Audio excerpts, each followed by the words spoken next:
During the course of this game, you'll travel to New York, Iceland, Tikal, the Azores, Monte Carlo, Algiers, Crete, Thera, and of course, Atlantis itself. It has to be said that each of these locations is beautifully drawn. I once began creation of my own point-and-click adventure in this exact format, and let me assure you, drawing backgrounds as gorgeous as this is hard work. At many of these locations you'll require 3 stone discs. These are the Sunstone, Moonstone, and Worldstone, and they're used to form combinations which unlock ancient doorways. I once went to Crete and Thera, now called Santorini, and although I didn't discover a labyrinth under the ruins of Knossos like Indy does, I did buy this Minotaur's head from a local gift shop.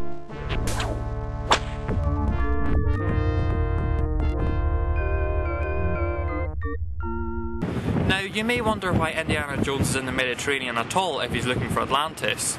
Well, the writers decided to go with the idea that the story of Atlantis was based on the destruction of Santorini, and although that's not a theory I personally subscribe to, I can understand why they went with that, because this isn't just Indiana Jones, it's Dr. Indiana Jones, and the idea that the story of Atlantis was based on the destruction of Santorini is the most widely accepted in academic circles.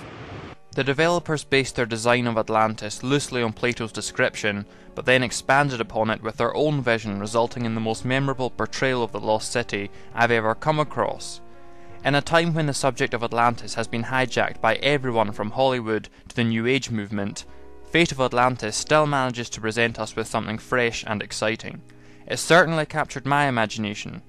When I was young, Atlantis in my mind didn't look like this. It looked like this.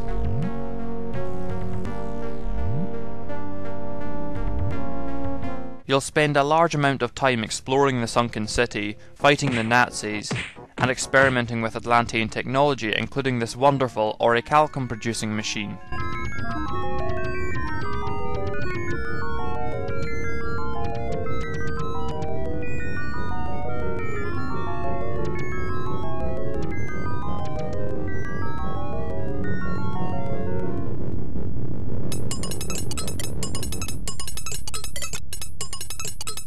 Now, what essential ingredients does any Indiana Jones adventure contain? A compelling story based on mythology? Check. Action using Indy's trademark bullwhip? Check. Impressive locations? Check. But what about the obligatory tough henchman who meets a horrible end? In Raiders of the Lost Ark it was the Nazi diced by the airplane. In Temple of Doom it was the big thuggy guard killed by the rock crusher, and in Last Crusade it was Colonel Vogel who crashes with his tank over a cliff. In Fate of Atlantis we have Arnold on the Fist's path. Yo there, Americano. Come and see. I won't hurt you. But the main henchman is Fritz, who guards Sophia in Atlantis. Yo there. Halt! Uh-oh. Watch out, Indy!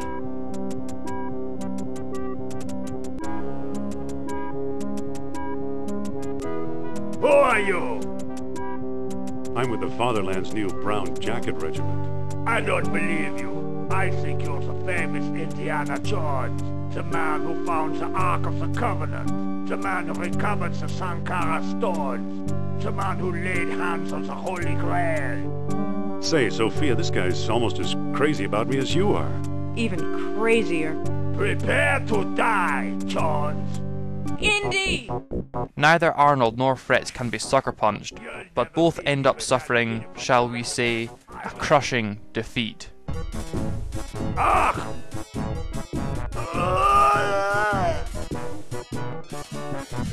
The main villains themselves are excellent and certainly the equal of Indy's past adversaries in terms of their character and ruthlessness. Hand over the stones or you'll never see Miss Hapgood again. You'll take the stones over my dead body. Don't tempt me. This is your only chance. Hand over the stones or I'll be forced to kill you. You're bluffing. I never bluff. Too bad. Some people just won't listen to reason. Music has always been a massively important part of Indiana Jones. Remember those unique and brilliant pieces written for each of the original trilogy? For example, Marion's theme from Raiders.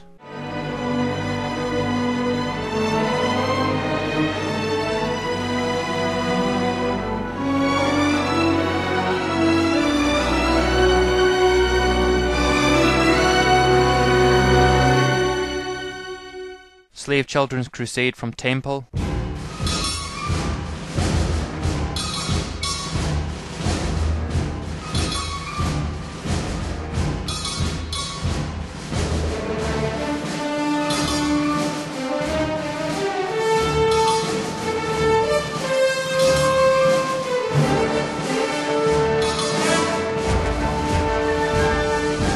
And the Grail theme from Last Crusade.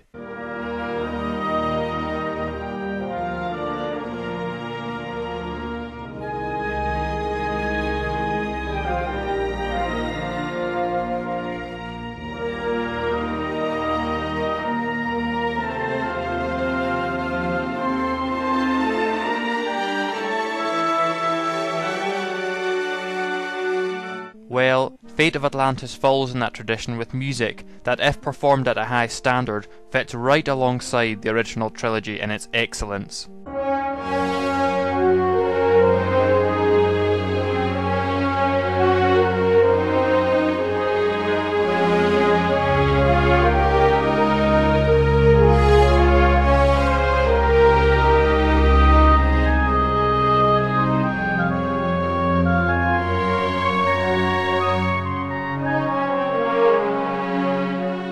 The final essential element in any Indiana Jones adventure is the supernatural finale in which the villains come undone. Fate of Atlantis once again delivers. The final confrontation between Indy and the Nazis takes place at the God Machine, a device that Klaus Kerner and Dr. Uberman believe turns ordinary men into all-powerful gods. But the question is, does it work?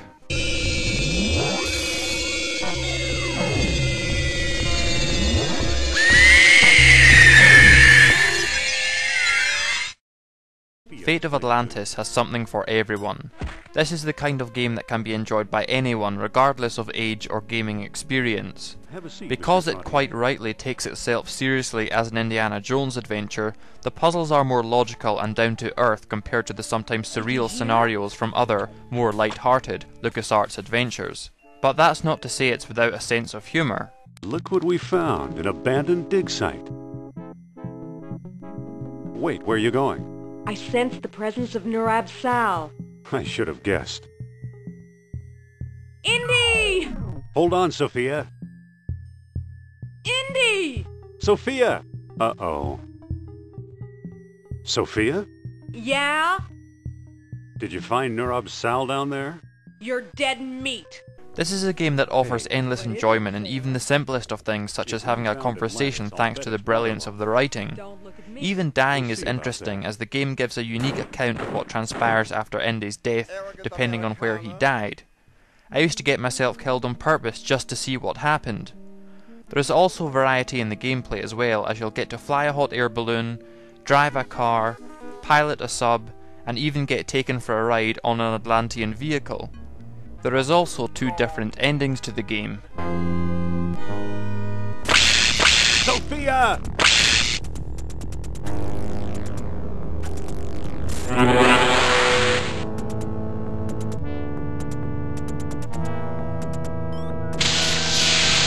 At the end of the day, there is just too much excellence in this game to cover in any review of a sane length. Fate of Atlantis may not be perfect, but it's probably the closest any game has ever come to it. You know, it was this game, Indiana Jones and the Fate of Atlantis, that first got me interested in the subject of Atlantis, and my interest in Atlantis was fundamental in leading me to some of the most important places and people in my entire life. Without this game, I simply wouldn't be who I am today. Now, I've deliberately avoided my feelings on Indiana Jones and the Kingdom of the Crystal Skull in this video, and I'm not going to go there now. I'll just say that Indiana Jones and the Fate of Atlantis is the perfect Indiana Jones adventure and one of the greatest games ever made. For me, it will always be the 4th Indiana Jones adventure, and the greatest Indiana Jones film that never was.